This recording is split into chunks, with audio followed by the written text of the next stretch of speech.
Now let's take a look at some of the OpenPath primitive tools found inside of Illustrator. Again, I'm going to start with just a blank regular document. I'm going to go over here to the tool panel and click on the line segment tool. I'll actually click and hold my mouse button down and use the tear off here to bring these tools up into focus.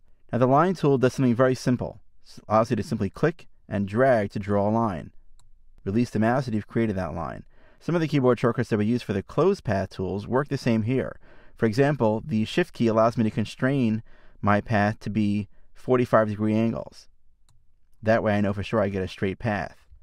I could also be drawing a path and then realize, oh, I want to move it somewhere else.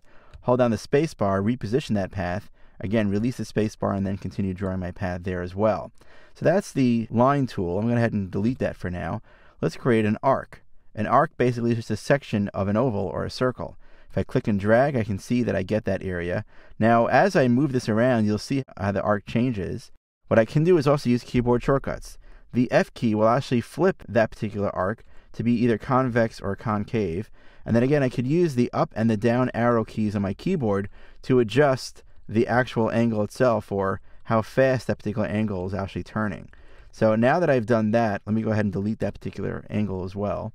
I'm going to now use the spiral tool, which is a fun tool to use, and there's lots of ways to use spirals inside of elements of a design. If I click and drag, and again, I'm not releasing the mouse, I now see that I have a spiral. I could use the up arrow keys and the down arrow keys to either add or remove winds in my particular spiral.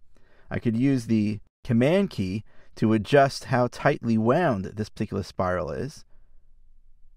And that basically allows me to control how I use the spiral. I'm just basically moving the mouse around now to actually rotate where that spiral begins and ends. And like I did before, I could use a space bar to reposition it.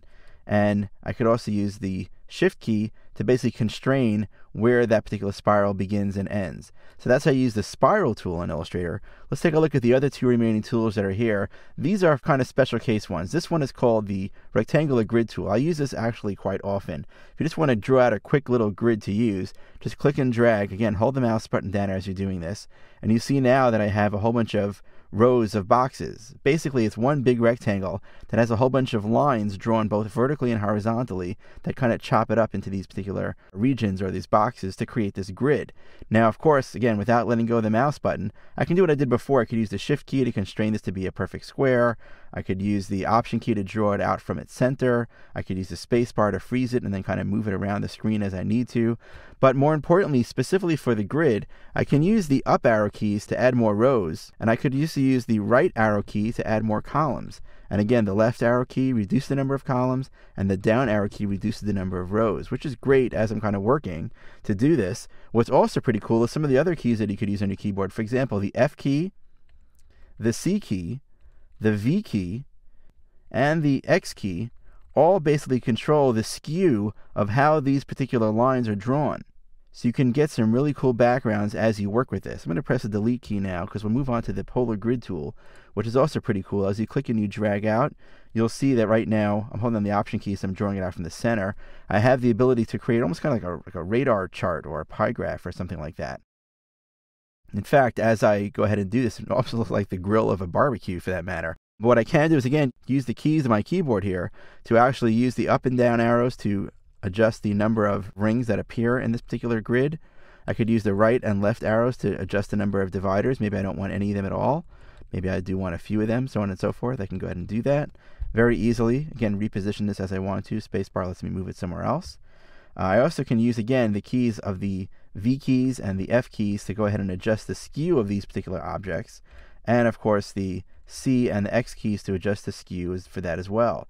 So you can get some really cool results using these tools. I'll leave you with one cute little tip that applies, and I'm not really sure I know a use for this, but it's interesting because it's built into Illustrator. I'm actually going to use this with the rectangle tool just to kind of show you. As you're clicking and dragging and drawing a box, if you hold down the tilde key as you draw it, it creates a whole bunch of them. And I'll be honest with you, I'm not sure if this is a bug inside of Illustrator or it was intended to be this way, but it's kind of funky and can create some kind of wacky abstract art. For example, I'm going to hold down now the Option key to draw it from the center, and also the space bar to kind of move this around. But as I hold down the tilde key also, as I'm moving the rectangle, it's creating these copies.